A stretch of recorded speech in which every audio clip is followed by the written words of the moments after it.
You're listening to the Author Stories Podcast,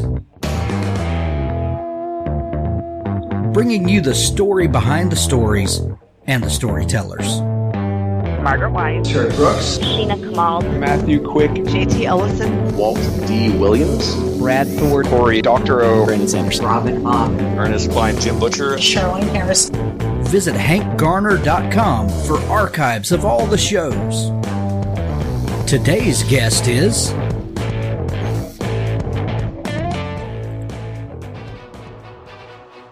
World Anvil is a browser-based world-building platform designed for all world builders, writers and novelists, dungeon masters, game developers, and everyone else. World Anvil keeps your world setting safe and organized, helps you find your characters, locations, plots, timelines, and maps quickly and easily as you write. Then, if you choose, you can showcase your amazing world building to the world, beautifully and interactively, to keep your readers engaged. You can even use our professional tier to build your career selling access to behind-the-scenes content your readers will love and growing your community.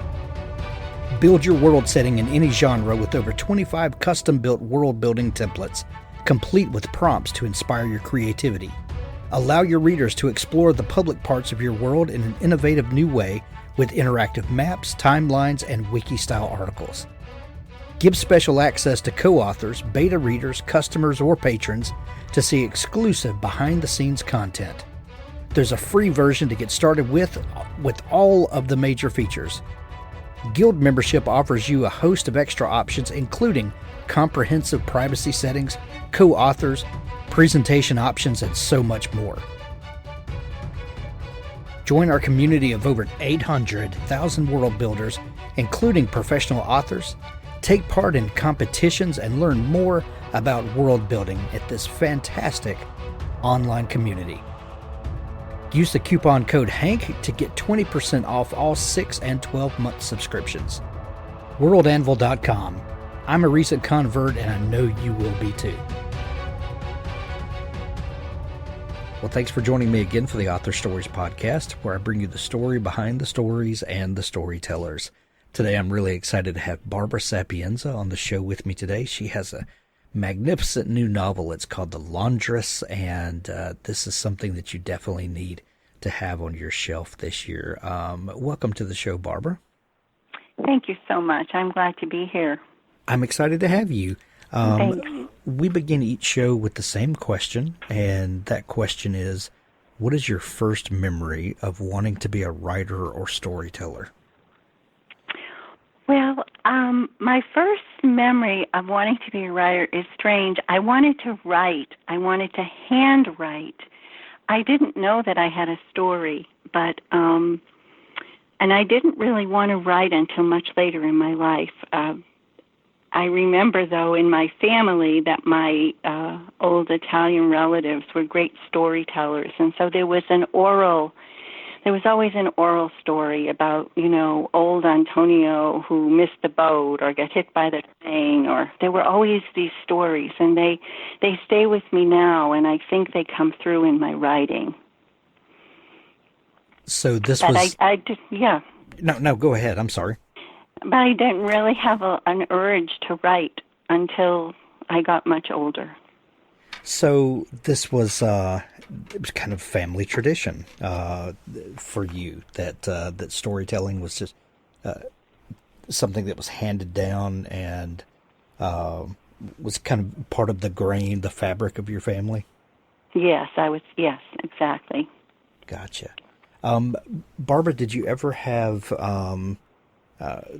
anyone in your family or a teacher or someone of influence that was older recognize that you had this storytelling gene? Well, people listened to my stories when I told them, and I did have a teacher when I was in college, but I was mostly reading, but I loved her. She was a really strong woman. She sat on the desk. This was in the 60s, and she lectured about the Victorian novel, and she really brought it to life, and Thomas Hardy, and she really inspired me to read. I don't know that I wrote anything for anyone to say, oh, yeah, that's really great. I didn't get that, Hank. Yeah. Barbara, were you a big reader as a kid? No, I wasn't a big reader either. In my house, my father was a lawyer, and there were thousands of law books. But there weren't books. It was when I got into maybe junior high and high school, and I read A Tree Grows in Brooklyn, and I loved that. And then I read some other stories, but no, we didn't have stories. It was really, like I said, it was an oral history family, and we weren't reading. But I don't remember any children's books. It's really funny until I had my own children, and then I bought them thousands of books. But yeah, so I didn't. When I started reading, now I read so frequently. I try to read about 3 or 4 novels a month. So I'm making up for it. But no, I didn't as a child. I think there's a lot of us that share a similar story to you. That we all come to it in our own time, and usually there's some sort of entryway. Do you remember the first novel that you read that just opened your mind to, the way that novels can transport us to a different world and a different time with different people? Yeah, I think what's coming to mind are the Russian novels, like Dostoevsky. I remember reading that. Yeah, right. And I remember thinking, oh my God, there's a whole world here. There's a whole world. And I remember Silas Marner, and I remember The Tree Grows in Brooklyn, and I remember those stories and beginning to think, oh, there are these inner thoughts, and people are thinking differently from my family and me. And so I began to realize that there was other worlds out there. Barbara, what did you decide to do career-wise? What have you spent your time working on these years?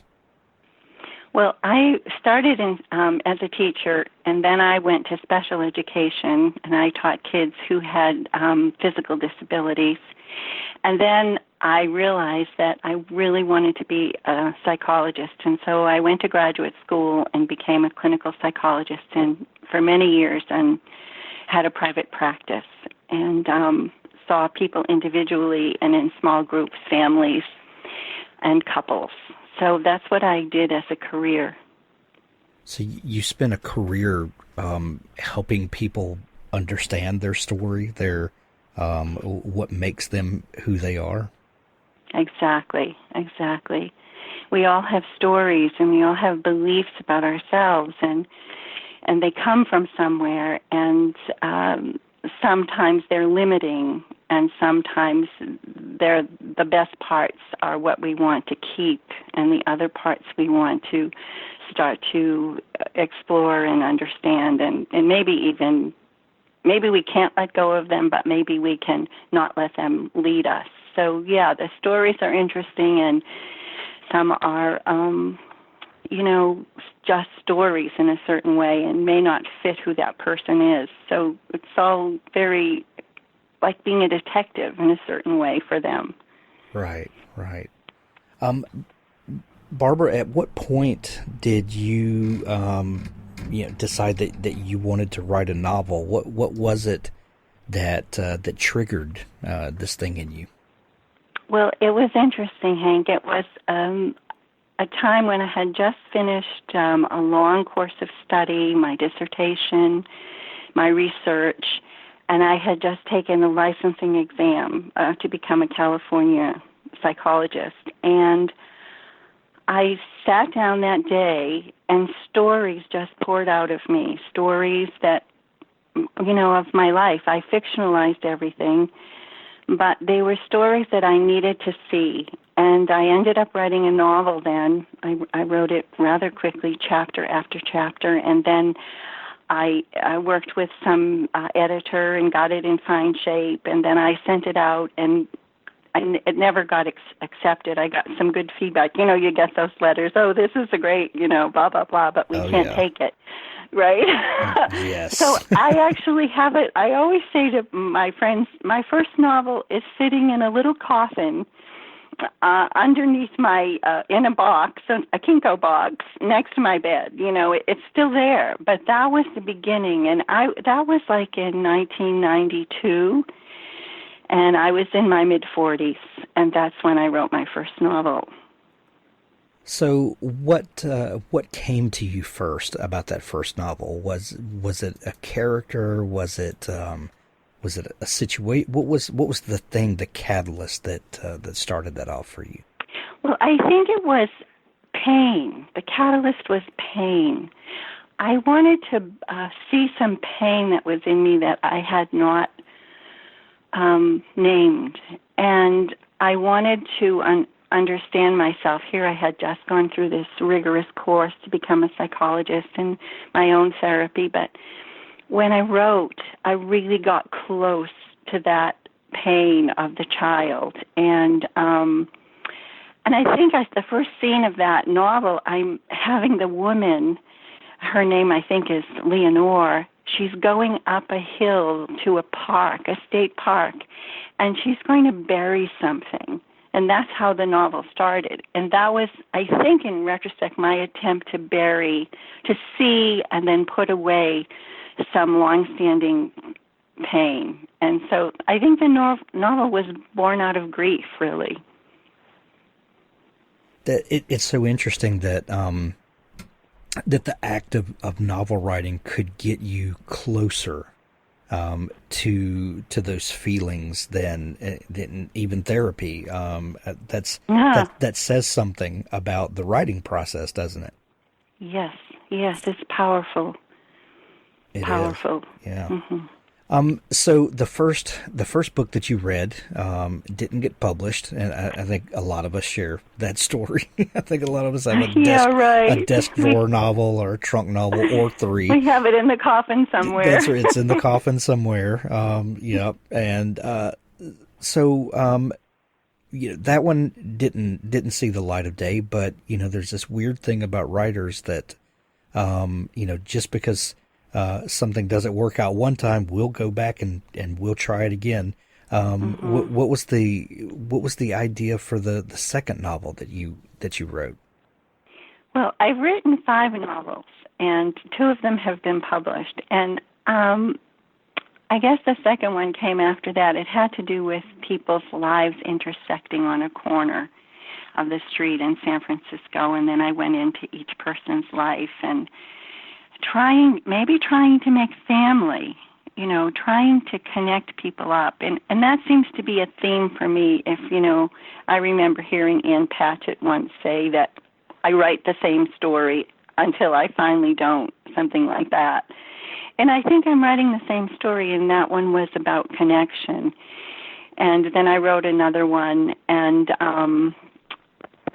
it's called Anchor Out, and it was published. And that's, again, about a woman who is really searching for herself and is out of connection and wants connection. So this theme comes up again with the current novel, where the young woman is searching for family. It's an odyssey, a journey. So I think I'm still working on something. I'm curious about the next novel. Isn't it funny? I think a lot of people would read a book and assume that the author had some sort of agenda. Agenda is not a good word, because I think that word is packed with other meaning for a lot of people, but may have had some sort of premeditation purpose for themes and things like that tend to show up. But Barbara, for me, I've written tons of things that at the end I look back over and I notice themes after the fact that were not my intention at all. They just were what comes out in the writing. Do you find that to be true for you? Go figure. I find that absolutely true. It's like, what? Where did this come from? Yeah. And yet I trust it. I trust that process. Right. Well, the first book that was published, Anchor Out, that you mentioned, tell us a little bit about that story and about the characters that we meet.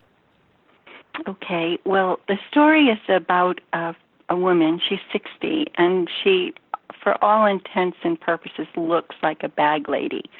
She lives out on a boat, which she gets to by rowing a dinghy out on the bay in the San Francisco Bay. And she looks kind of disheveled, and what we find out is that she was a Catholic nun who fell from grace, and everything fell apart for her. She got pregnant, she had a baby, she was loving her baby, she pushed the baby, it fell out of the swing, it hit its head, it died.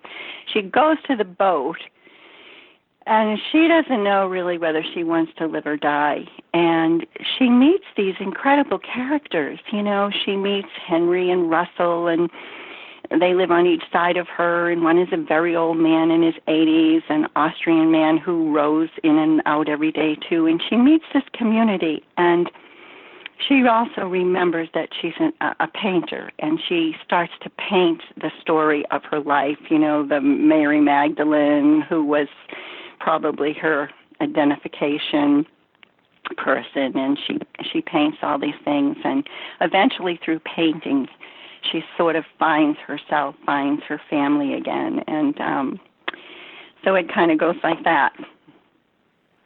So after that book, and you went through the process of getting that book published, how did you decide to follow up that book with what is now the Laundress? At what point in the process of Anchors Out did the Laundress come up to you?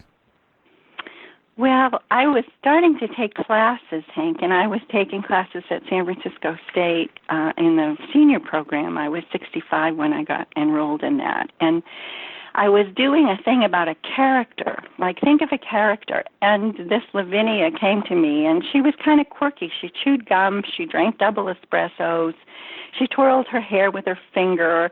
She lived in the Mission District of San Francisco in a storefront. And then another old man came to me, his name is Jack, and so I just started writing the story. I didn't know what was going to happen in the story. Again, you know, I just started writing. Like you, I just started writing. And I think my unconscious and my whatever that creative beat is just pulled me forward, and I didn't really think much about it. And I just wrote it until it was a final draft.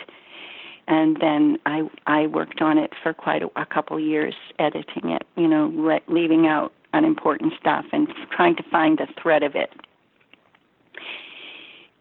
The new book, The Laundress, tell us about the characters that we meet in this book. And is this book more personal to you and your family history? Well, you know, Hank, the funniest thing happened after I got the go ahead to publish the book recently, before the book came out. I realized that I was writing my grandmother's story. I didn't know it though. My grandmother came to the United States in 1900, and when she came, she had a mother, a father, and a sister. And my grandmother was 4. Now, Lavinia was 4. Now, I tell you, I never thought of this until recently. It gives me chills when I think about it. She came when she was 4, and the strange thing was her father, who was Sicilian and a kind of strong-headed guy, decided he didn't like it here. He got back on a boat, went back to Sicily, and she never saw him again. She never really knew him. And she just heard that oral story about the father who left. And then she, her mother, and her sister grew up working in factories with Irish, Jewish people who were also new immigrants. And so when I'm writing the story now, I don't even think of that. I think of a 4-year-old girl. She comes here to the United States because something's happened in her hometown. Her uncle pulls her away. She doesn't know what happens. He can't tell her what happens. She stops asking. And that's sort of how the story went. So tell us about the character of Lavinia. that we meet in the book. What was, wh- how did she first come to you, and did you see her? Did you imagine a scene and this character just walks in? How did she come to you? Yeah, I saw her. I saw her in that class, and I saw who she was in terms of what she looked like and her spunkiness. And then I all of a sudden felt like she wanted to do laundry. And that was strange. I like doing laundry. My mother liked doing laundry, but she's a kid who I see her as a teacher. She left San Francisco State because her uncle went away. And what am I going to do is the question. What am I going to do? Well, that thing we say, for the writer, what does the writer know how to do? Well, I know how to write maybe, but I know how to do laundry. So I just went from there, and I had this girl doing laundry, and then I really just listened to her beat. Underneath her was a story. And just like that first novel I wrote, it just kept coming, and these amazing characters came. This friend who is from her program, her teacher's program, who has a Mexican mother who's a curandera, who is a healer. And she touches Lavinia. She tries to heal her, and she offers the mother. And then this old man that she meets, I think of him as Time, and he's like an old grandfather. So the people she meets in the story are new family, and they're different from any family that she knows because she doesn't know her family, but she heals.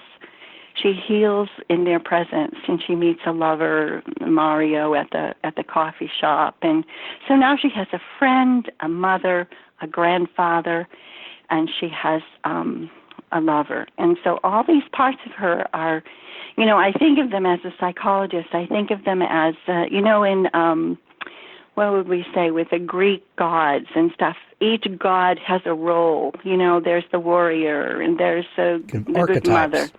Yeah, the archetypes, right. So I think what she's doing is she's pulling together all the archetypes to integrate into herself so she can be a whole person. And those characters, each of those characters feels to me like an archetype. Yeah. Throughout this book, the act of laundry, something we don't even give much thought to, in our everyday life. It's just a fact of life. It's a rote chore that we go through. But it sort of becomes a metaphor in this book for something larger or something more intimate for Lavinia. Can you talk a little bit about how you use laundry and something so benign that we would think of, but becomes really an important part of the book? Yeah, thanks for asking that. Yeah, I think that for Lavinia, it is her passageway to the past, and it's also a sacred ritual. And she starts to recover memories, and the memories of her mother doing laundry, hanging them out on the line, and it's the only memory she has of her mother, calling her, Lavinia, Lavinia, come home. And I think that laundry unveils for her a lot of things, but it's the cleansing, it's the renewing, it's the refreshing. I mean, when we wash clothes, we're really renewing ourselves in a certain way. The skirt and the blouse and the underwear come alive in a certain way after they've been laundered. And I think for her, it is a ritual of renewal, and her whole journey the metaphor is that it's a journey of renewal. And so I picked the laundry. I didn't know that, really. I'm just saying this is coming, as a way to kind of parallel what she's doing. She's trying to renew herself. Sure. What was the hardest part of this book for you to write? Was there ever a part where it just felt like that it was more work to develop this part of the story than maybe others? Yeah, there's always that, isn't there? Yes. I think it was the part about evil. There's one of her clients, And he's very evil. He comes on to her, and he makes fun of her in a certain way. And when I originally wrote it, I wrote a different scene than I edited out some of the stuff. But I think writing about, in this book, there are some characters whom she discovers in her family who have the complexity of both sides, and one side they can't control the evil side, and they act on it. And I think that was the hardest part for me to write. And it has to do with that one character and also her grandfather, her real grandfather. Yeah.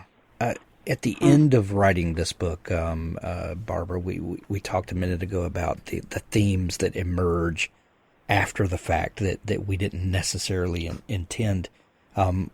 Was this one of those books where you look back and it went places that you didn't expect it to? Absolutely. Yeah, I mean, a simple thing about a girl doing laundry, I mean, she was uncovering the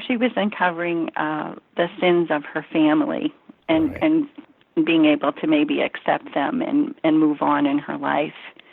Yeah, and then when I saw some of them parallel my own ancestry, I could both express it and see it clearly, and maybe forgive the pain of that separation that occurred, in the family, and so it's a way of healing for me.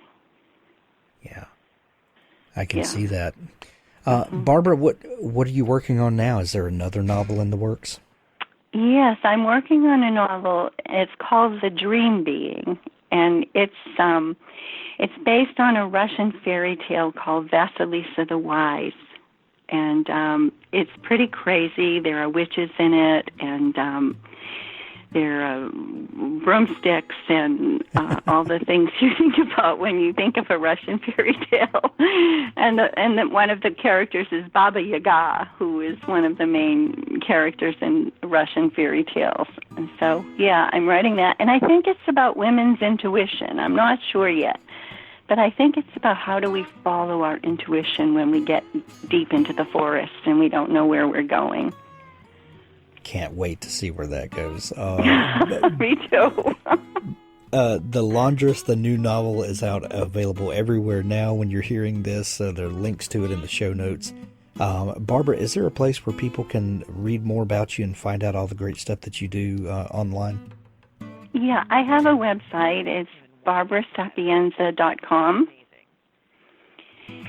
And I have a Facebook author page and an Instagram page. And, yeah. Great. We'll put links to those in the show notes as well. Barbara, thank you so much for taking time to come on the show. We're going to send everyone to see you and to pick up their copy of The Laundress. Oh, thank you so much, everyone, during this special time. May you be well.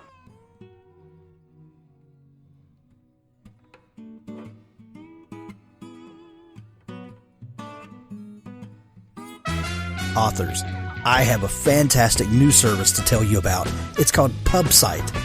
PubSite is a service to help you build your very own website, your home on the web, where you can promote your work and give your fans a place to connect with you. PubSite is a website platform that allows every author, regardless of budget, to have a great-looking professional website developed by the book marketing professionals at FSB Associates. PubSite is the new easy-to-use DIY website builder developed specifically for books and authors. Whether you're an author of one book or 20, or a small publisher, PubSite allows you to build, design, and most importantly, update your website pain-free. No need to be dependent on a designer or webmaster to make a small but costly change to your website. Save the money and do it yourself. PubSite is the best platform for authors because it's a book-centric platform. PubSite was built just for authors and small publishers. Every design, feature, and layout is book-centric. They have customized designs for you to use. It's easy to build. No coding or HTML is necessary to create a stunning, professional-looking website with all the features you want. Get a custom domain name, yourname.com. It's simple to update. You can add all of your books, add a blog and a book tour, sell from any retailer, manage your email list and social media, and even do e-commerce. Build your website with a 14-day free trial, then pay just $19.99 per month, which includes hosting. And we offer packages starting at $499 to set up the website for you. pub-site.com, the place to help authors find their home on the web.